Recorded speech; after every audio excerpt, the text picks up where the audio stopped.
So today we won't be having an entirely new presentation.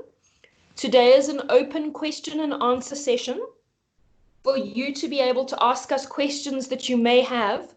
And we're assuming that these questions are coming from the point of you've already had a look at the documents that were related, that we shared last week. If you haven't yet had a chance to listen to those presentations, I would recommend that is definitely your first port of call. So if you go to the CoE-MaSS's website, which you can find just by Googling CoE-MaSS and VITS, please could the person who's just joined mute your microphone? Thanks very much. So if you go to the website, the CoE-MaSS website, which you can find by Googling VITS and CoE-MaSS, and then having a look on the funding page and clicking on the bursaries page, you will see that last week's slideshow and the recording of that session with the question and answer session that happened at the end are both available there for you to download and watch and listen to. So going forward, today's session, we'll be taking questions with regard to people who've already had a look at those potential answers, and we'll be covering new questions that you might have. So Diane, if I could hand over to you, I know you're also managing the incoming calls, but maybe if we could go through the first question. I don't know if you can pop it up on the screen so that we can all see it. But if you can't, if you could just read out any questions. Folks, maybe if I could ask, if you do have a microphone, it's much easier for you to explain your question to us than type it out. So please do unmute. Diane, if you wouldn't mind just helping me with managing, you can see what's happening on your side in terms of who's asking questions. Absolutely, Kaz, no problem. So just want to say to everyone, sorry, I'm sharing my screen. So from time to time, you will see my Skype. I don't know if you can see the first question there, but I'll read it out for you, Kaz. So we actually had a couple of questions last week from Nasira from UCT, and she's written to us again. And she says this might be a rather particular question, but I will do my best to explain clearly. So Kaz, can I go ahead? Yes, please. Great. Okay. When I do a print preview of my application under degree to be funded, there is a question. Is this research topic similar to your previous study? The answer on my application is no, but I want to change my answer, except I can't find this actual question in the actual NRF application form. Do you have any advice or suggestions for me on what to do? Nasira, I would imagine you know, not able to see exactly your application in front of me, but I imagine, is that because you now have a different topic to what your previous degree was funded? For example, maybe your previous study was pure mathematics, but your current study is biological sciences, for example. If it is possible that you can unmute your mic and answer that, it would be very helpful. Hi, good morning. It's Nasira. Can you hear me? Yes, we can, Nasira. Please go ahead. So the thing with my topic is that it's similar to before, but it's just my different object. I've got a different objective this time around, but it is still a similar topic. So you're still in the same field or area, is that correct? Yes, yes. Okay, then considering you can't find anywhere to actually change the answer to that question, then my recommendation would be that you should please email the listed person who is based at the NRF, who is then able to answer that specifically from a technical side, because that is certainly sounds like something that you're not able to amend on your side, which means it's a very system-specific question that might need to be adjusted on the NRF side. Okay. So if you go into the documentation, the call document, right at the top of your screen, when you started your application, there was a little info button that you could click on to have a look at the call documents. Yeah. If you look in that document at the end, and you find the contact details of people to contact for the different types of bursaries, you will see a lady listed there who is assisting for CoE-MaSS for CoE Masters and PhD bursaries, Malekotla, and you can send your email directly to her. And I would recommend that you also include a screenshot of exactly what it is that's a problem, because often it's quite difficult to explain exactly where in your application you're battling. Okay. So if you can send a screenshot and maybe even circle the area of interest that's problematic for you, then that would really help them be able to assist you in the best way and in the quickest way possible. Thank you so much. That's very helpful. Okay, super. Sorry I couldn't be of more help, but at least I can point you in the right direction, I hope. That's more than enough. Thank you. Super. Thanks, Nasira.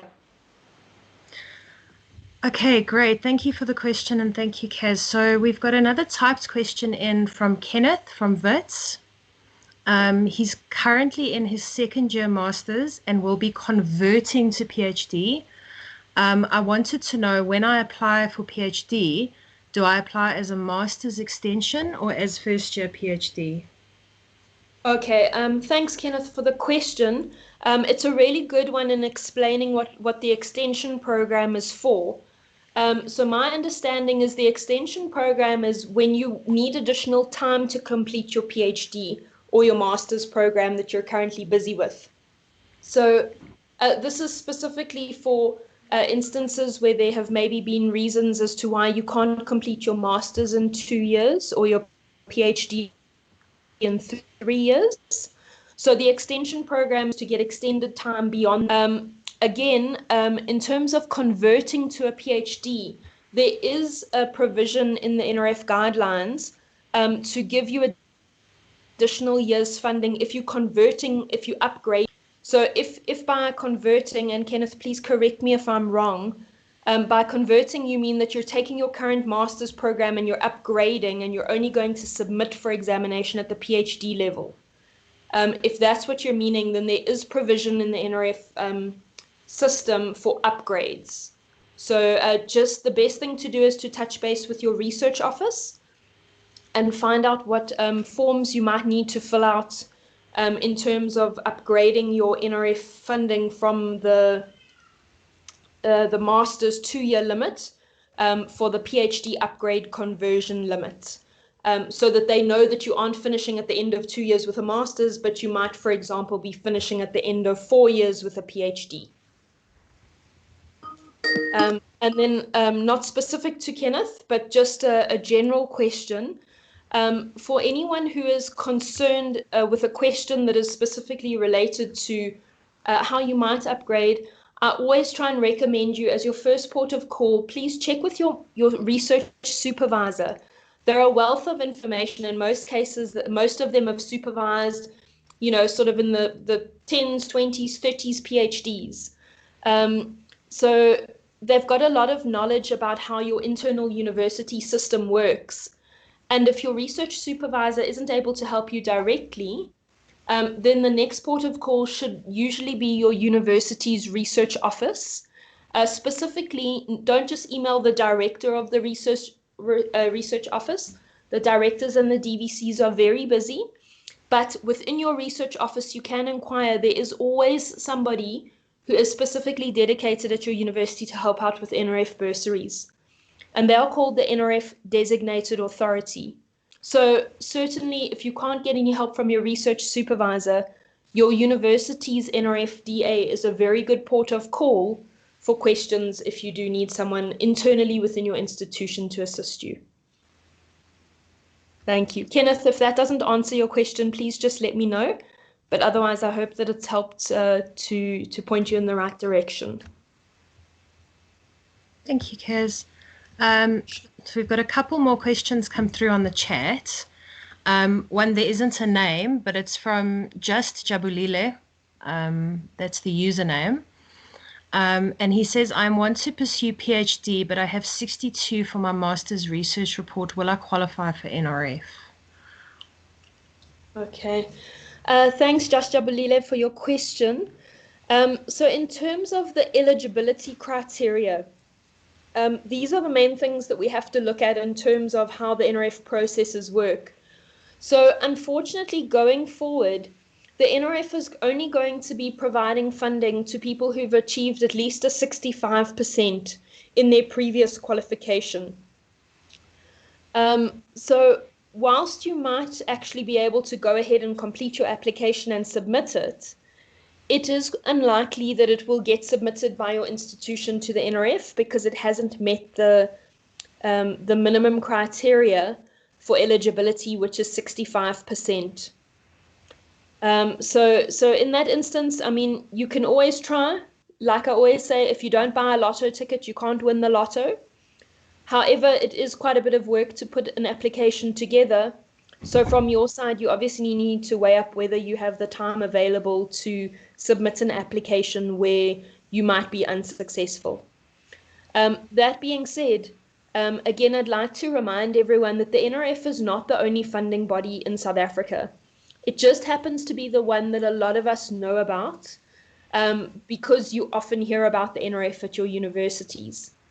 So if you aren't able to meet the NRF's criteria, you shouldn't feel like you can't approach other funders, because there are many other funders out there who would easily fund somebody who's got maybe a 60% for their degree.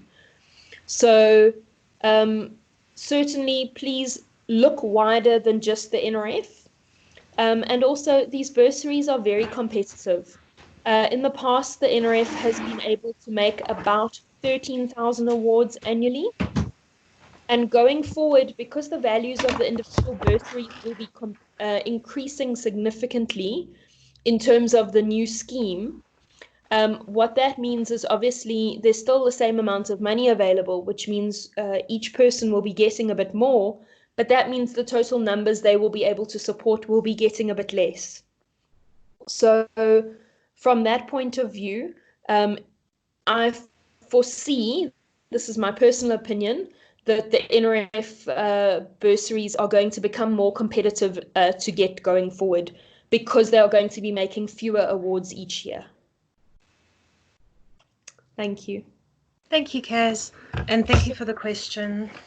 Nazia's written in, and they say, I am completing my NRF application online, but the following fields are not visible on my online application. Budget start year, budget end year, required funding period. Can you please assist me in this regard? Okay. Hi, Nazia. Thanks for the question. This is quite a difficult one for us to assist you with, actually, because this really is linked back to the NRF system process. So as the COEs, you know, we know the process and we can guide people with it, but we can't actually make any changes on the system. That's up to the NRF's IT team to do.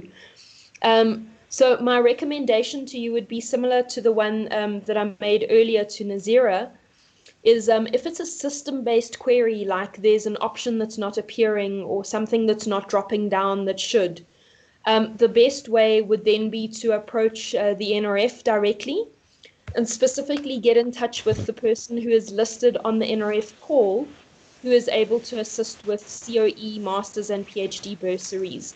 And you will find her information available in the NRF documentation that is available. If you go to the top where it lists all of the different areas that you need to fill out, everything from your name to your referees, etc. And if you go to the top there and look at the call document, you will find contact information for Malekotla there. And she's the person who's assisting with queries from the NRF side. Okay, great. Thank you, Kaz. Folks, there is one thing that I haven't mentioned yet. So while Liron is typing this question, if I can just flag, we are aware that one of the very last sections that is in the NRF application at the moment, which is called references or referees. I'm just going to check for you quickly on my side. In that area, it asks you when you create a referee's entry. So this would be somebody who, it's called reference record. In the reference record section, this is the area where you type in the name of your supervisor or other academics or staff from the university who will be serving as your referee. When you open that, so you click on the little plus button to add in a supervisor, you will note that there is a specific field that is called supervisor's UID number or grant number. And this is the field where you will add in your particular CoE of interest's reference number in that block. Now, we are already aware that the NRF are having some difficulty with this particular field. So in that instance, please complete the rest of your application for now and just leave that UID grant number blank for now. And as soon as we get notification from the NRF that glitch for accepting that UID grant number for your center has been fixed in terms of the system back end, we will alert all of you who are on our CoE mailing lists that is now active and valid. And you will then be able to fill that in and have that field accepted so that when your application is submitted, your CoE of interest is actually alerted to the fact that you are interested in getting a bursary from them.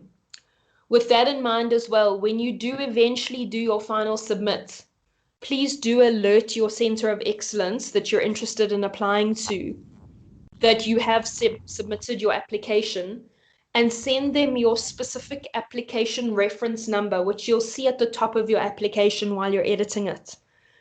And it's really important for the CoE to have that number so that they can track your application through the process. So please don't forget to do that. So again, that is the filling in of the CoE's UID grant number under the specific area section called reference record. Thanks. Okay. Thanks, Kaz. We've got a couple more questions that have come through on the chat. So the first one is from Sen, and they say, can I apply for funding for MSc part-time study dissertation only? So thanks for the question, Sen. Unfortunately, going forward, the NRF have taken the decision that they won't be funding any part-time studies going forward. So going forward, if you look at the eligibility criteria for the bursaries, postgrad bursaries, you will see that NRF are only considering funding full-time bursaries going forward. Okay, thanks. So you will certainly need to seek another funder that is happy to fund you in a part-time capacity. Okay, great. Thank you. Liran has written in, hey everyone, if we have submitted masters already and waiting for the results, can we still apply for PhD funding for next year? Liran, thanks for the question. It's a very good one. I think a lot of people are in this situation. Most definitely. If you don't yet have your results, but you're awaiting examination, then please do still go ahead. If you don't apply for next year's funding, you won't be in a position to be eligible to receive funding for next year. So yes, even if you're awaiting examination, please do go ahead and apply for funding for PhD next year. If, for example, you need to attach a copy of your transcript to show your results for your current degree, the masters that you've just submitted, and you don't yet have them, then my recommendation would be that you attach maybe the letter from your faculty registrar that says work has been received and is currently undergoing examination, so that when your application goes in, people know that you haven't filled it in because you're awaiting a result, not because you don't have one and don't want to share it. And again, I'll refer you to the university research office as well, to just double check with them if there's anything in particular or any certain format that they want you to include there at that point. Hope that helps. Thank you, Kaz. And thanks for the question, Liran. Nasira has written to us again. She says, let me ask this other question if you do not mind. Of course, we don't mind. The application asks for a cumulative grade point average of my previous degree. UCT, however, only gives a pass or distinction for MSc. But the application states that if I don't enter a percentage mark, I will receive a default score of 1. What do you suggest I do? So far, I've included my honours degree percentage from 2013, but my supervisor thinks that this might be misleading as it's not my previous degree, and I think what they mean is it's not my most recent. Yes. Sure. So thanks very much for the question. It's quite a difficult one at the moment to answer, because what it means is that unless you've got your master's degree with distinction, which very clearly puts you above 65%, if your institution hasn't awarded you a set figure, all that it means is that you will in fact be ranked according to the rubric. And if you haven't put in a set figure, you will get whatever mark is listed there. So unfortunately, I mean, universities are aware of the fact that they now need to be giving an actual score for degrees. They have been aware of this for more than a year. And in some cases, that's something that needs to be taken up at the university level.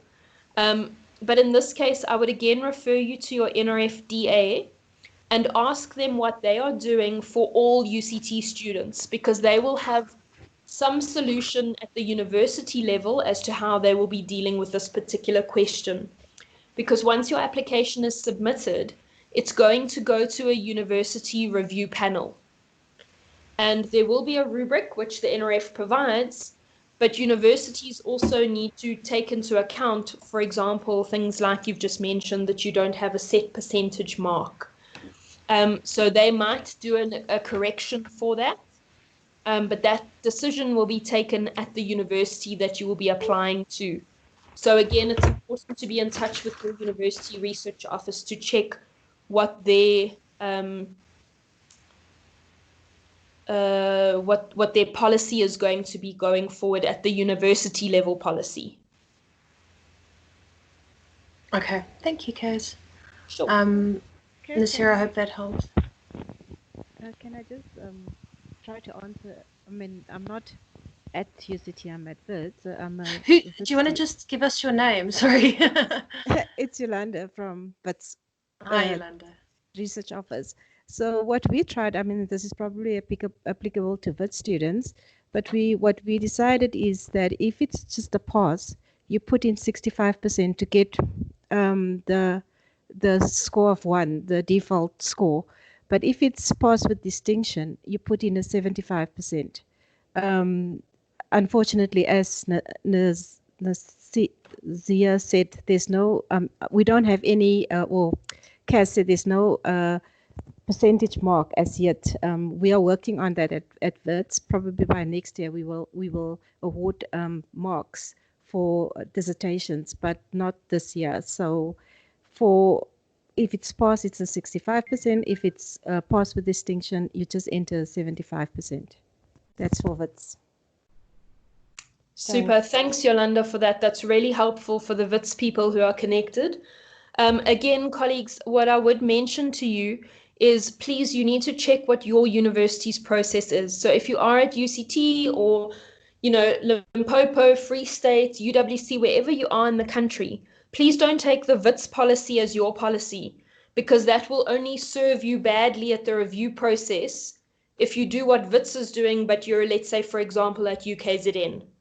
So please, please, please check with your university's research office and find out what their policy is for that. Okay, thanks very much. And thanks, Yolanda, for the guidance for the VIT students. Okay, thanks, Kaz and Yolanda and Nasira for the question.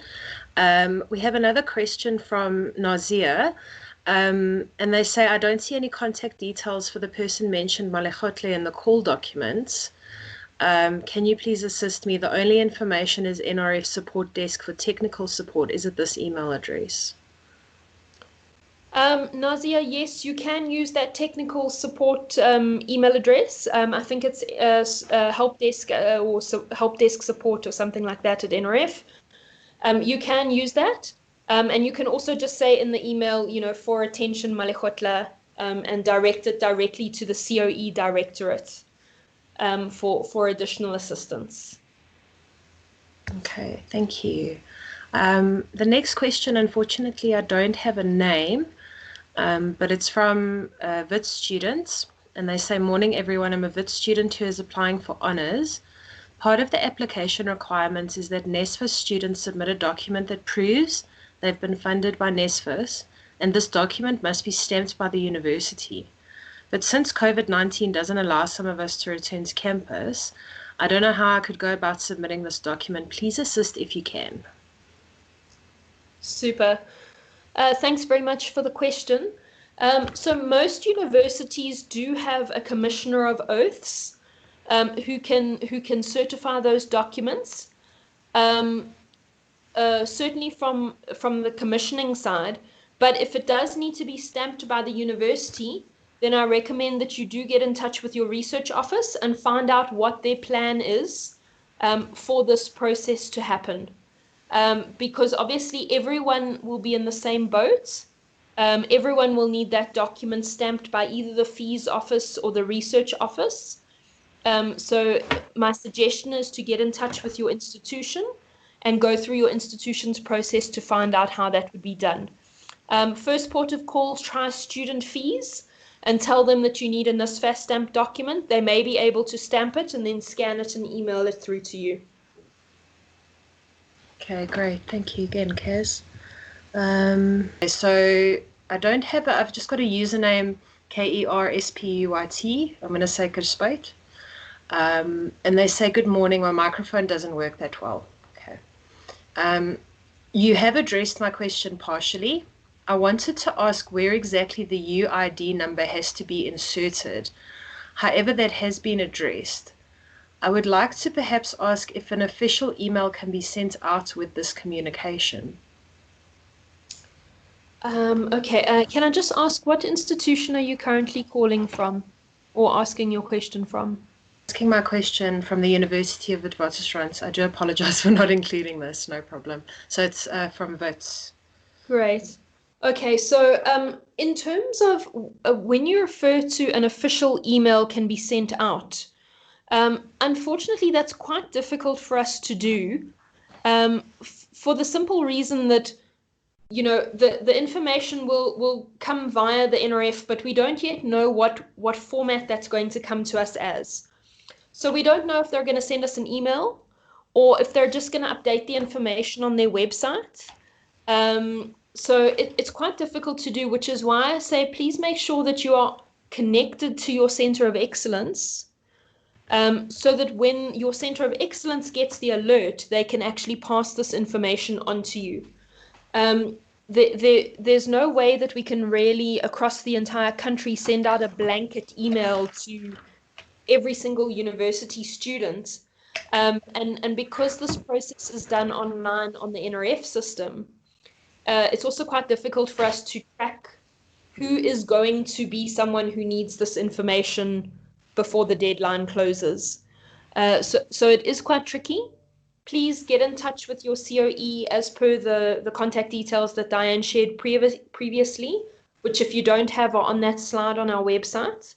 And then, yeah, you can go from there, and then your COE can keep you informed.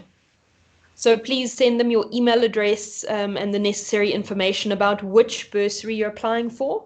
Remember, there's many different levels. There's honors, masters, and PhD.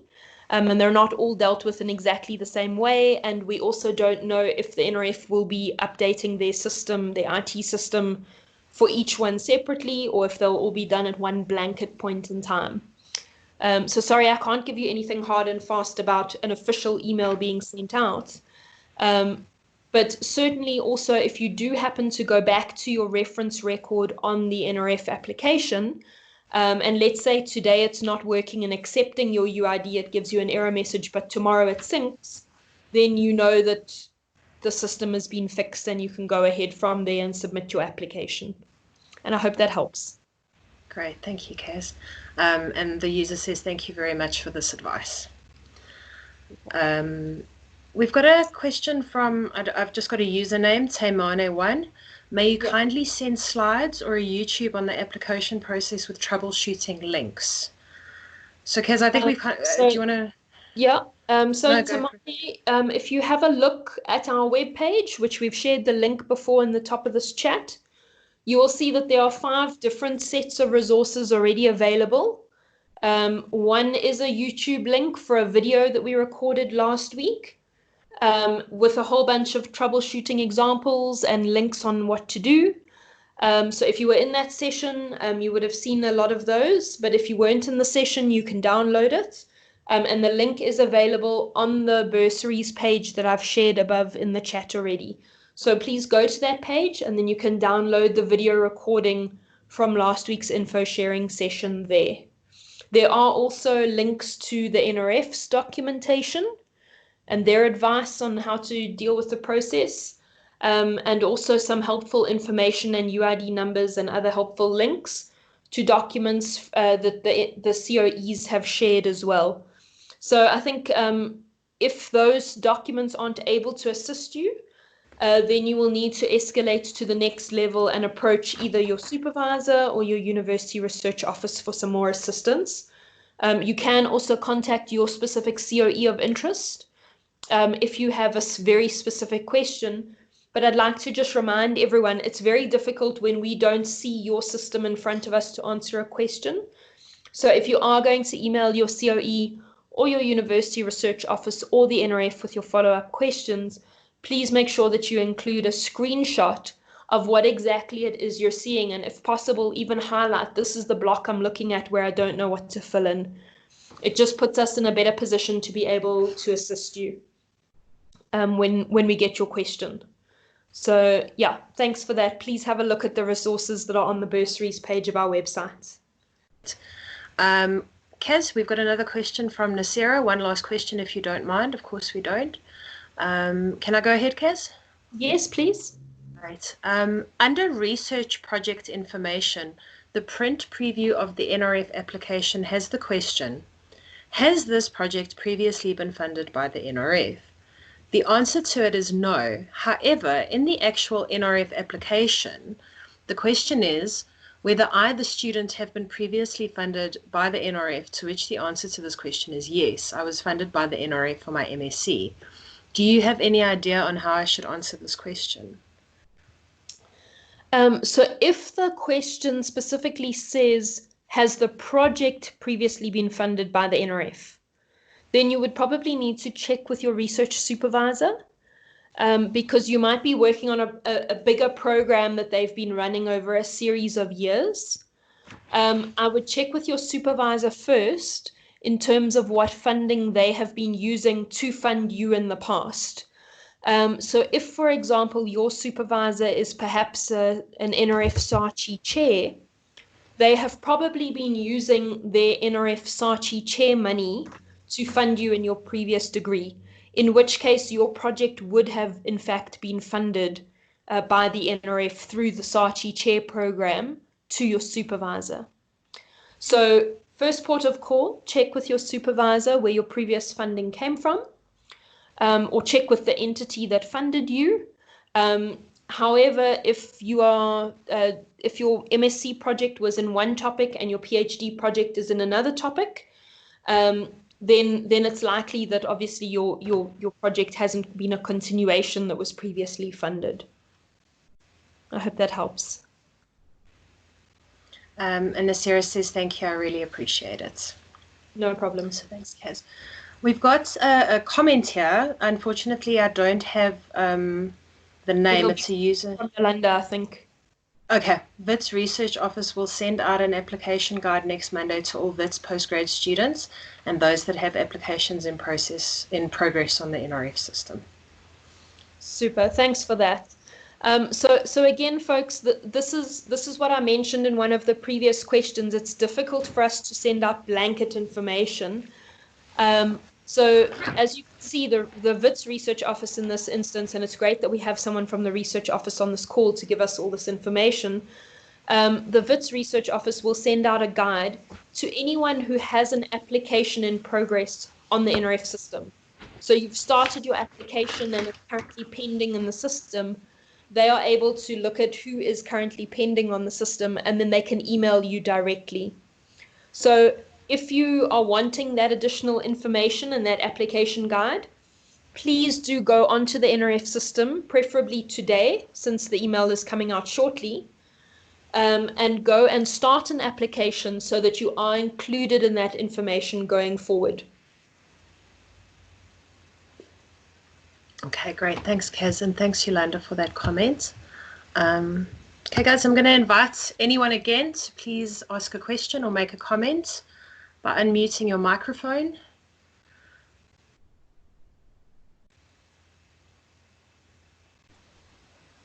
Hello, can anyone hear me? Hi, Yep. yes. Hi, I managed to get my mic working. Oh, great. Who's speaking? It's Liron, sorry. Liron, hi.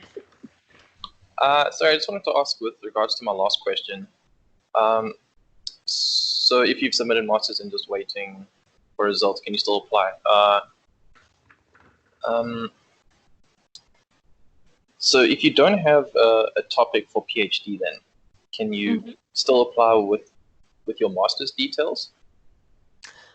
So Liron, it's quite a tricky question, but I think it's a question that a lot of people find themselves in, especially if you've only just finished your master's and you're still waiting on examination and you haven't, you've spent all your time up until now working on your master's and getting it submitted. You haven't really been thinking about the PhD proposal and things going forward. What I would recommend is I wouldn't put your same project that you did for your master's in, specifically for the reason that it's not particularly ethical, because you're asking for funding based on one thing, but then you're probably going to change your topic and do something totally different going forward, which may have implications as to how the funding is allocated. So my recommendation would be chat with your provisional PhD supervisor, the person you intend on working with next year, and ask them what programs and what projects they have available. And I would really consider writing it to whichever one is of the most interest to you. Because remember, when you submit your application as well, under the reference record section, you're going to be listing a few supervisors to be your referee, to say, yes, this is a good student.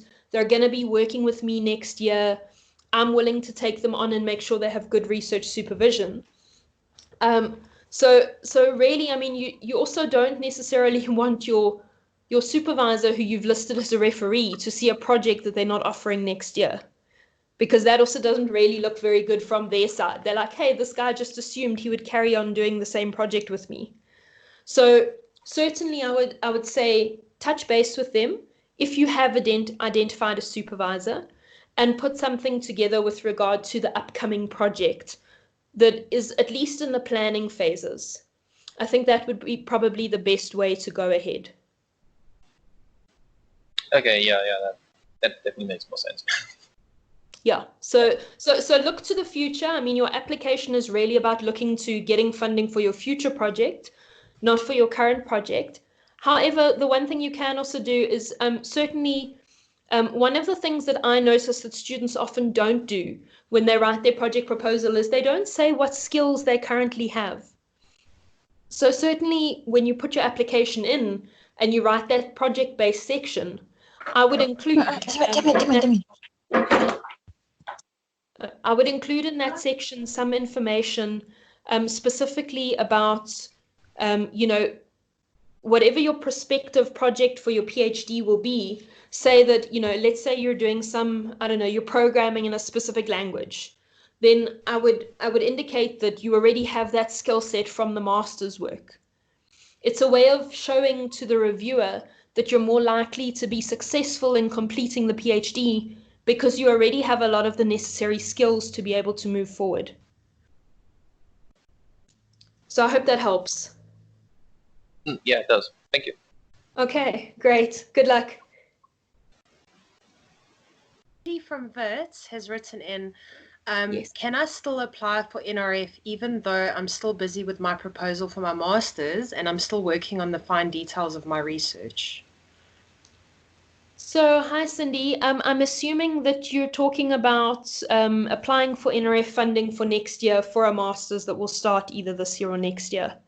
So certainly, even if you're still in the proposal stages, you can still apply to the NRF for future funding. So please do make sure that you do apply, because we don't want you to be in a situation where you don't apply and then next year you're sitting without any funding. Certainly, if, for example, the NRF has a question that they want you to fill out, you need to provide some kind of answer. You won't necessarily be able to just leave sections blank. But again, this is where I encourage people to please speak to your research supervisor for your future upcoming project. Really, you don't want to be in a situation where you nominate your future supervisor as a referee, and this is the first they've heard that you want to work with them next year on a particular project. That doesn't sit well with the academic that you would want to be your supervisor. So certainly applications should be done as an active engagement process with your PhD supervisor. And I'm not saying that they should do the application for you, but I'm saying that they should be involved in a discussion at least about the fact that you want to apply for future study with a given supervisor for next year, and at least have an idea of whether they would be willing to take you on. I mean, there's nothing worse than submitting an application and you indicate that you want to work with Professor X, whoever that may be, and then you get funding, but then Professor X decides they're going to retire early and they're going to leave academia and they're not going to supervise any more students. Because then what that does is it leaves you in a situation without a supervisor, which is hugely problematic for the progress of your research going forward. So certainly, please do be in touch with your prospective research supervisor and ask them to engage with you a bit about, even if it's just some basic information about your proposal. Are they happy to supervise you in your particular area? And have those discussions with them up front before you submit your application to the NRF. I hope that helps. Great, thanks, Kaz, and thank you, Cindy, for the question. We've got a question from Alan from UCT. He just says, sorry, I have a problem with my microphone. He's a student, or they're a student in mathematics. For my fourth year PhD, I would like to apply for NRF. What are my chances to secure that scholarship? So, Elaine, I can't give you any indication on what your chances are. Obviously, if you're in fourth year PhD, that is already beyond the time limit that NRF allow to give funding for. They only fund PhDs for 3 years. So you can apply to the extension program for some additional funding for 3 to 6 months. But I can't give you any indication, unfortunately, as to what your chances might be in securing a scholarship. There are too many variables that we don't know about that may or may not impact that process. It depends how many people from your institution apply, what field they're in, what your marks were, how much money the NRF have available. So with that regard, if you don't apply, you definitely won't get any money. If you don't buy that lotto ticket, you can't win the lotto. But certainly your chances, I can't help you with that, unfortunately. I can tell you your chance will be 0 if you don't apply, though. So if you're unsure, then you'll need to go through the process of submitting the application and going through the process and seeing what happens. I hope that helps. Okay, thanks, Kaz. I've got a comment here from Just Jabulile again. And they say, interesting to know that your past work experience can aid you in NRF application. I don't know, it's not really a question. I don't know if you want to comment on that. Sure. I mean, certainly your past experience in terms of your skill set can only stand you in better stead if you have the right skills to do a particular degree. So if I give you an example, if I did a master's degree, if I did my undergrad, my honors, and my master's in humanities, for example, and then I decided I wanted to do a PhD in pure mathematics, having never done maths before, it would be very difficult for someone to approve that application because I wouldn't have the necessary skill set to be able to be successful in that degree. And when the reviewers are looking at your applications, they are taking into their minds that they would like the students who get the bursaries to be successful. They want you to finish, they want you to be able to go out into the world and contribute further once you've completed your degree. So certainly adding in your skill set And just having, it doesn't have to be a whole CV. It can just be a few sentences that says you've had experience in a certain area. Will certainly not stand you in a negative light, because it indicates that you've got some sort of skill set available to be able to move forward in the degree that you're applying for money for. Because remember, at the end of the day, funds are limited within the country. And obviously the funding involved in funding an NRF bursary comes from the National Department of Science and Innovation through the taxpayer money from Treasury.